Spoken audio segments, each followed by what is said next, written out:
us on today's edition of the Sportsline Podcast. Thanks for coming back on the CHCH and Parrot Media platforms. I'm Bubba O'Neil. Our spotlight, as always, the best in sports from Southern Ontario, and we also love to feature those who have made or are making an impact on our sports viewing habits. Today, huge news from the Canadian media business world that will affect sports fans all over the nation. Coming off some rumblings back in September in the sports, I'm going to call it a shocker, folks. Rogers Communications revealing last week that they have received all league approvals to buy out Bell's stake in Maple Leaf Sports and Entertainment. My friends, those approvals have come from as follows: from the NHL, NBA, CFL, MLS, even American Hockey League. They've become 75% owners of MLSE. So what does this deal mean for you as a consumer of sports in your couch or in the seats at Scotiabank Arena, BMO Field, at Rogers Place? Well, his thoughts, analysis, good friend of the Sportsline Podcast, media commentator, the man behind YYZ Sports Media. It's a website, of course, and a host of the Press Row podcast, Jonah Sigel. Thanks for joining us, partner. What is going on, my friend? I'll tell you, what's going on right now is these Oilers and Panthers in the Stanley Cup. I mean, are you kind of caught up in the hype? Are you a believer of Canada's team? What's your thoughts? It would be really nice if a Canadian team won the Stanley Cup. Full stop. That is not enough to get me to want to go out there and have pom-poms for it. I'd like to see it. What I want to see is the best team win. I do like a little bit of the underdog. Somebody told me that the Oilers were favored in this series. I haven't checked if that's true or not, but we certainly aren't seeing that right now, are we? No, not after particularly the taping of this podcast as of Game 3, where I thought this is just my opinion, okay? Oiler fans all over the country are going to be upset with me. I thought it was like the fake tough guys running around the ice trying to bully a team that is used to bullying people. And Edmonton, that's just not their sort of DNA, in my opinion. But really, what really bothered me a little bit last night was sort of the media coverage. The series to me is 2-1 right now. And I had thought that when you watch the post-game shows, I thought that the Oilers had been shot, that they're dead, that it's over with. Like, the depression on the sets on both networks had me kind of, I don't know, turned off. So when you say both networks, just to clarify, you mean the Canadian networks. You're not talking about our friends in the other 50 states, just this one state here, right? Yeah. Good point. Yes. So here's my take. First of all, you're not supposed to say anything that you're going to regret later, but here it goes, whatever. This was boys against men last night. I mean, this looked like immature children, smacking sticks, complaining against a masterclass by the Florida Panthers. And I don't know if you saw it yet today, but to me, the craziest thing was Paul Maurice doing an interview in between action and cracking jokes. The guy was laughing behind the bench, making jokes in the middle of the play. He's not that funny, but it tells me everything that he needs to know. He's got his guys zoned in. These are professionals. They are a machine. There's nothing that's going to rattle them. And the Edmonton Oilers are in deep trouble. And so they may well be. But what about the Canadian networks that are covering this? Are they in deep trouble if this goes just 5 games? Oh, you didn't like the wake last night. You didn't appreciate the funeral procession, coming on after, because that's what it was. Where is objectivity? And listen, I think the Canadian networks are in trouble. I shouldn't say they're in trouble, but a short series isn't as good as a long one financially. That's for certain. But shame on a lot of people for being so sullen. I mean, come on. It was a master class in professionalism by one team and a complete embarrassment in behavior by the other. And I'm just going to say this, living in, right now in just outside Toronto, the media coverage is so hypocritical, because if that was the Maple Leafs that got spanked last night, that dog would have been taken out back. And instead, what I'm hearing this morning on most of the AM talk shows is, the Oilers will be back, and the Oilers this, and the Oilers that. The Maple Leaf players would have been completely annihilated by the media this morning. they would, that's all we'd be hearing about is how brutal they are, Matthews and Marner, and can you believe Berube and all this, junk going out there. We're not hearing any of that on the Oilers. Nothing. It's all, they'll be back, McDavid this and Draisaitl that, and to me, it's pretty hypocritical. Interesting thought there, because you're right. I mean, and I'm a suffering, and I mean suffering Buffalo Sabres fan. But you're right. In this market, the Leafs would have been, I'll say the word, whipped by the media. And that tends to be the sort of the way we react. Let me interrupt you for just one second. I'm going to be the rude guest. The Leafs earned everything that they got, okay? The media covers that they received and the fan backlash and throwing of jerseys, we can have that debate, but they earned what they got. This isn't about the Maple Leafs being mistreated. This is about the Oilers not getting the reciprocal treatment. That's my point, and that I do not like at all. Fair comment. I'll go with that. Let me throw this to you. Are you a believer? I mean, we've seen companies like Boston Pizza. They're all over the bandwagon. We see some banks, like it's on the radio, the commercials during the game. Are you a belief of Canada's team, that sort of mentality when it comes to the Edmonton Oilers? I have a tough time with it, and here's why. If the other team's makeup wasn't so strongly Canadian by birth or citizenship, I might be, we knew what was what during the Four Nations Cup. That was Canada's team. This is, it's an NHL team that plays in Canada. And I will come back to, I would love to see a Canadian team hoist the cup. That would be good. There's a reason it's hard to do it. It hasn't happened yet. And if they win it, sure, it's really a great story. But is all of Canada rooting for Edmonton? Not so sure. Let's get down to business here, and I'm just going to throw out a real blanket statement here. Has Edward Rogers Edward Rogers III become the most powerful man or woman in sports media in this country? I thought you were going to go somewhere else. He absolutely is. He owns the vast majority, 75%, and soon to be 100% of Maple Leaf Sports and Entertainment, which is the Leafs, the Raptors, and the Blue Jays. That also includes, good-looking fellow you got there on your screen. You also have TFC and the Argos, and he's got all of the national hockey rights right now because he hasn't sub-licensed any of them. He's got regional rights, and if he wants, he can probably participate in buying more regional rights. So as it relates to sports and entertainment media in this country, he owns the vast majority of cell phones. He owns the cable company. He owns the teams, and that's really the only thing you need live TV for is sports.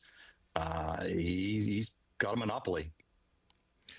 Was this why did Bell allow this to happen? First of all, that's what I'll start with that, because they've just exhausted themselves of that. I believe it was 37.5% of that part of the business. Why would they do that?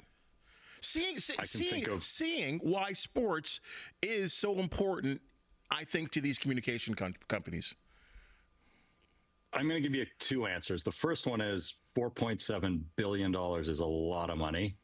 And we don't need to get into the X's and O's on, Bell's bottom line and what they're trying to do and how much debt they have. But $4.7 billion is a lot of money. Secondly, it's an interesting time in sports. I mean, Mark Cuban sold his primary interest in the Dallas Mavericks. And I think the number one reason he did that is he sees a shift in what's happening in regional TV rights, where that money's going to go, how hard it's going to become to get there, how difficult it's going to be for a franchise's value to go up much higher, given that. And a lot of the plays now turning into something really boring called real estate. They're bringing in private equity into sports. I mean, a franchise they're talking about granting in the NBA expansion could be $6 to $8 billion. Like, who has that kind of money? So who's going to start owning these things? So you take your investment, you say, you know what, it's a good time to get our chips off the table. And we've actually done, TSN is profitable. We don't have this lugger-nut expense every year of the National Hockey League. Maybe we buy regional rights. I understand they've secured the right to negotiate that at some future disclosed price, but I can understand to a certain degree why they would do it. negotiate is a key word for this next thought of mine here. Rogers, I can't believe they're just going to have everything. I mean, will they be looking for investors, or are they going to be looking to bring people on board for partial ownership, and of course, sort of subletting some of all this massive quality and quantity of programming that they can offer from these teams? Well, I think you're asking one question, but I'm going to break it into two parts. Sure. So first of all, there's the content side of it. So they own 100% of the NHL rights right now. They've currently sub-licensing Monday nights to Amazon. There's a French partner who owns the French rights TVA right now, and they've come out and said they can't afford to lose the money they're losing. So somebody's going to take that on. You have to believe Amazon, from my understanding, while the ratings are pretty similar to what Rogers was earning, the demographic is about 20 years younger on Amazon than it is on Hockey Night. And those numbers are right smack in what Amazon's trying to build, not just globally, but here in Canada as well. So they're reaching their core audience. So I would imagine Amazon re-ups, maybe they take more than one night. And then you've got lots of players that they can sub-license that content to. So that's the content discussion piece of it. Right now, the Leafs and the Raptors get split up. There's other entities there as well. On the business side, we've heard for years that he wanted to get the Blue Jays out from underneath corporate ownership of Rogers so that their books weren't so public. I envision a world where all these sports teams and his sports media empire are off under their own entity in a public market. And I think he's going to raise a ton of dough. He'll control it, but he's going to raise a lot of money because that is going to be one very profitable business that people are going to want to be a part of. Okay, so at the end of the day, how are Canadian sports consumers, at least from your analysis, how are consumers going to be affected? Well, I've said this a couple of times. I think we're at a pretty interesting time, technologically speaking. I have two kids. They're in their 20s. They're cord nevers. They're never going to subscribe to cable TV. What they do have is either an iPad, a laptop, a phone, or a flat panel screen somewhere that they're consuming content on. The gap right now is, technologically speaking, it is not easy to move from one platform to another, even though you're on the same device. At some point, that is going to become easier. So changing channels on a flat panel TV from Amazon to Apple to YouTube to Netflix to Rogers to whatever should become easier. Ultimately, what Rogers owns is the rights to everything. And whoever is sub-licensing, it's going to pay them a royalty for that fee, and they'll get paid. But I think how we watch is almost irrelevant. You want to watch the Leafs right now on a Monday night, you got to go to Amazon if they're playing on Monday night. You want to watch the Blue Jays some nights, you got to go to Apple TV. It's a painful experience, and not because you're not necessarily technologically sound, but if you want to flip channels and move around during a commercial, it's cumbersome. There's a delay. It's not instant. And I think we're just at the beginning. I think that's going to get better with technology over time. Better, because you're right. It does have the delay. It drives me crazy. Hey, okay, so TSN here, hey, backstory. As you know, I spent over a decade at Sportsnet, and Scott Moore, it was driven into our heads as employees at that network. One day we're going to beat TSN, because we were always number two at the time. There was the Score, which were generally always the third sort of sports network, if you want to call it. One day we're going to be the Giants. We're going to be the big fish, because it was Sportsnet that had the regional sort of approach, the regional programming when it came to the National Hockey League. And TSN were the sort of network 15 years ahead of us. And now it seems like Sportsnet is will be the place to be. But what's TSN's future? I mean, will it essentially be controlled by whatever this conglomerate is going to be called? Will TSN, Bell Media's product, be controlled by Rogers? Is that your question? Well, in the sense of what programming you have to offer programming, and other than the Canadian Football League, what does TSN have to offer? Well, they fill their days right now. They have regional hockey in regional markets. So they have the Maple Leafs. They have other markets where they have rights. They have to decide whether or not that's profitable or not for them to do that. I think your question isn't wrong. I think the whole method in which we consume content is evolving. You grew up professionally in an era where highlight shows were popular. I'm sure you remember, headline news with Van Earl Wright and Nick Charles on CNN, right? And the early days of ESPN and Jim Taddy and Mark Hebscher on Sportsline and Bob McCowan and all those things that were must-see TV. Well, you don't even need to watch a game anymore. Within 10 seconds, there was a catch last night in a baseball game. Some Canadian guy on, are they still the Oakland Athletics? Where They're just called the Athletics now. Well, some guy made an unbelievable catch. It is. Right?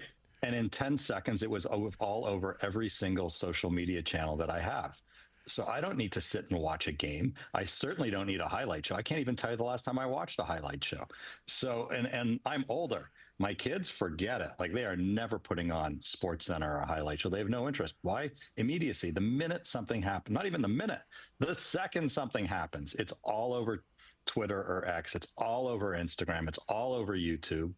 So they, to remain relevant, it comes down to personalities who are able to discuss and present interesting content. That's the future. And what that looks like, I think, buckle up. It's going to be really interesting to see it. How they sprinkle in other content vis-a-vis rights to events will be interesting to watch.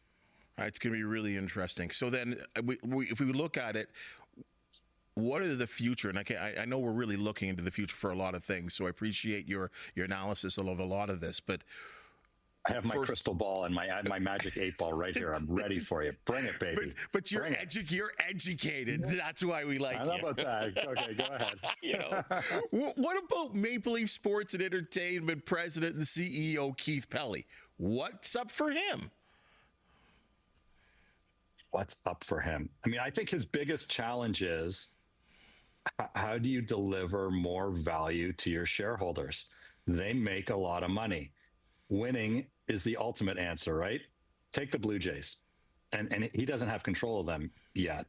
The Blue Jays are sniffing around this really funny word for this management team called competitiveness.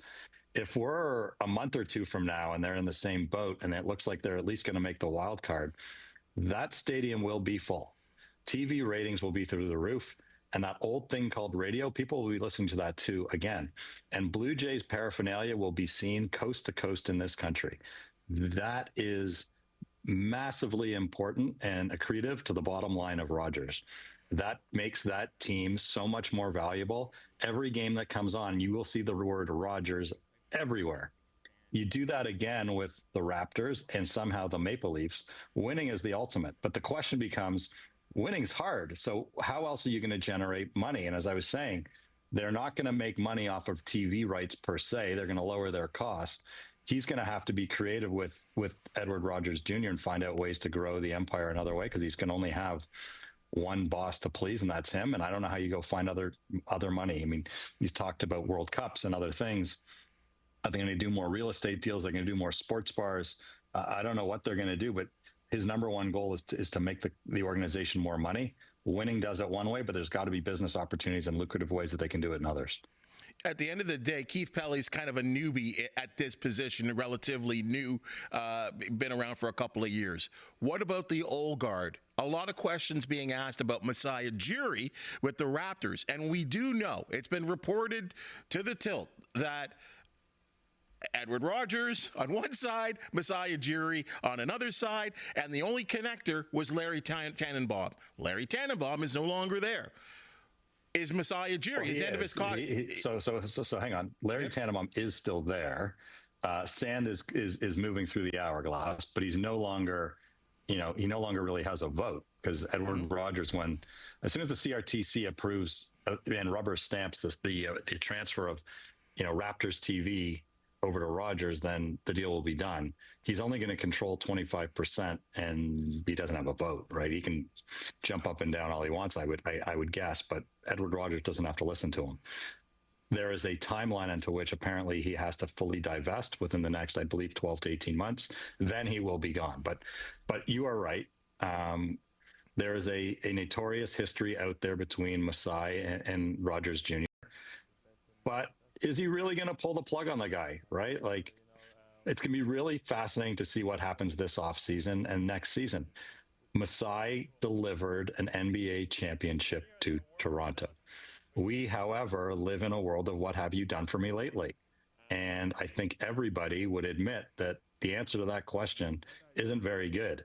So the best thing that Masai can do for his future, whether it's here or elsewhere, is change that path and start winning and get people to believe. That's why you're hearing all these rumors about, is it Duncan and the Greek Freak and other people coming here? Like, he has to somehow show ownership that he still has the mojo to deliver a winner that nobody else does. He's done it.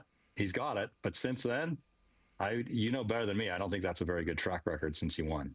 Well, there was 2 seasons. There was really 2 seasons after the championship. But I felt like, and you, I mean, I think I might be a bigger Raptor fan than you might be. But I think winning a championship gives you about 5 years, I think. Well, we're at the end of the 5 years, and he's got 2 more years left on his deal. He's got 1 more deal. He only has 1 more year. At the end of 2026? Yeah. Okay, the end of 2026. Okay, and we have seen in the past teams like the Washington Wizards and the New York Knicks sort of looming around, very, very interested in Masai. So I guess we're in a stay tuned situation for that. Well, so, yeah, listen, winning does give you credibility, and it earned him a 7-year deal at a very big price tag. I wonder if his deal was up, if we would be seeing him gone already, the way they got rid of Shanahan. It's very easy not to renew a contract. You can sell that how you want. I'm told they're not going to walk away from paying the guy what he's got left on his deal. We'll see. But, to me, it's about asset management. And you would know better than me, my understanding from people that I trust who are big basketball people, he's not done a great job managing his assets over the last X number of years, and that's put the team in the position that they're in. Now, if he goes out and he pulls a rabbit out of the hat again and this team gets competitive quickly and they look like they're on the road, I think it'd be very difficult to let him walk away. Having said that, he owns the record that he owns, and this team has not been very good since they won. And yes, other teams would probably like to have him, but I don't think the shine is as shiny as it was when they won the championship. I don't know how much of the CFL that you cover, but I find that the timing, though, but look at this, though, the timing of Stuart Johnston leaving Bell Media and the top job that he had there, he leaves Bell to be the CFL commissioner. Maybe he knew something we didn't know. Well, first of all, there's only so many commissioner jobs out there. Right? Like, so he's been an executive at TSN for years. He's very well respected, very smart. It's very easy to connect a dot and say, if we need a new TV deal, this is the guy to get the deal done for us. That's the easiest thing. That league, if you take Toronto and Montreal out of the equation, they do pretty well. I mean, the problem is they get evaluated in markets where it's really challenging. And for reasons, that don't involve him, the Argos were forgotten for so long. When I was a kid, it was really fun to go to Argo games. Everyone knew who everybody was. Conrad Holloway and Terry Greer, and if I'm getting the names right, yep. It was fun. And I think 2 things happened. The proliferation of the NFL became so popular. It is everywhere. They moved beyond Sunday day and Monday night to multiple days. And the ownership of the Argos just let things go, where they lost multi-generations of fans. And Toronto really became a major league sports town. We only want the best. And the CFL just doesn't compete for many people as the best when you have the NFL flooding our airwaves and internet all the time. So the ratings are pretty good for the CFL, especially if you take Toronto and Montreal out of the equation. But I don't know what the viability of that league is. I'm in the minority, and I'm probably going to get myself into trouble. I think that when they had that opportunity to do a deal, was it not the USFL, whatever that league is called, or to become really more affiliated with the NFL as a minor league, that was a huge opportunity for them. I think they missed that boat. I think that was a mistake from a marketing perspective. I am not a CFL traditionalist, so I own it. That is not me. That is not who I am. That's probably blasphemy for a lot of people. But if you could become a feeding system to the NFL and you get that marketing machine behind you, that would have been a good thing. But, I think to answer your question long-winded, I think one, he's a smart guy. These opportunities don't come around all that often. And I think they're looking to him to secure the next TV deal to make sure that the league stays viable. Just quickly on the CFL thing, it's amazing to me here in Hamilton where this team is so well supported. It's maybe the biggest name other than CHCH. It's the biggest name in town. Okay. Why the difference? Like we're talking, look, I mean, we're separated by 50 kilometers. Why one team has this following, and you can walk down any street and see someone wearing a Ticats jersey, and why the Argos struggle to make an imprint, especially when over the years, and I'm going to say the last decade, they've been a winning franchise. So in my opinion, again, Toronto is and this isn't a knock on any other city, but you have to look at where people have the option to spend their entertainment dollars and what's captivating them. And at least traditionally over the last gazillion years, however number of years that is, the CFL hasn't been able to do that in the GTA. They just haven't. So a father of four, a mother of whatever, and they want to go spend their entertainment dollars, they have not been enticed or given a reason to go watch and become fan-friendly to the Argos. Now, maybe it was playing in the Sky Dome all those years. Maybe it was, lack of talent. John Candy and what's his name? Gretzky and the other guy, Bruce McNall. McNall, yep. Right, like McNall owned the team, didn't he? Those guys tried. Like I remember when they brought in the Rocket, right? And they did a pretty good job. But there's been some lean years, and you're right, they have won. But if you are not consistently in a market like Toronto, consistently selling the sizzle, not the steak, and you're doing everything to bring in groups and kids and make it fun, the same way minor league hockey does in certain big markets, like you have got to sell that because the competition for the entertainment dollar is fierce. And for whatever reason, ownership, marketers, sports experts have failed to crack that nut in Toronto.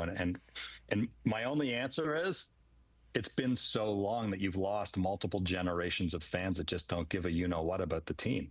And the sooner you've got to start with young kids. So how do you get young kids out there? You got to make it really cheap. You got to make it really fun, and you got to sell the sizzle, not the steak.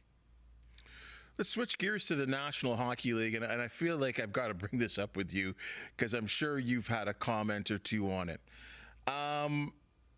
I was actually surprised. Gary Bettman is generally a pretty cool guy, but he kind of went wild, snapping on TNT analyst Paul Biznasty who was talking about the fact that players want to be in Florida, no taxes. Your thoughts on that whole sort of rebuttal back to Biznasty? First of all, I actually liked it. And I was thinking earlier today about how great it was to see Bettman show some personality other than like what we all have come to loathe in seeing Gary before, and how he's, Voldemort when he comes off on Hockey Night and other networks. Like here he was actually animated. You didn't find that refreshing? I enjoyed it. I don't boo Gary Bettman. I think he's done great things for the NHL. Well, we can have that debate too, but wasn't it refreshing to actually see him have a personality last night? Like, oh my God, this guy's actually human. He's funny. He's engaging. Like, yes. No, I'm serious. I agree. Right? I agree with you. I'm a fan of Gary. That's okay, but you don't have to be a fan or not to have watched that and go, oh, wait, this is a side I've never seen before. Yep. And appreciate that. So that was my first take. Like, one, where has that been for so long? We haven't seen that before. It was nice to see it. Two, I love the banter between the two of them. And I'm going to come back to this point. Just because Bill Zito or Gary Bettman say that the state income tax isn't an issue doesn't mean it's not an issue. And I keep repeating this point over and over and over again. It's not the factor, but it's also a factor. these players have options when they become free agents. They have climate, they have size of market, they have location, they've got winning, they've got the coach. There's a million factors. But ultimately, one of the factors could be you could make the same amount of money in a state with no state income tax or have to take more. But I'm going to give you a perfect example. Like look at Toronto. The star players in Toronto, there's high taxes in Toronto. But if you're a star player in Toronto, you're not paying for a car. You're not paying for food in restaurants. You're not paying for suits. You are treated, as Mitch Marner said, like a god.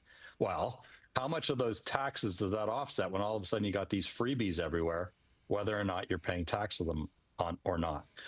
So everything balances out, right?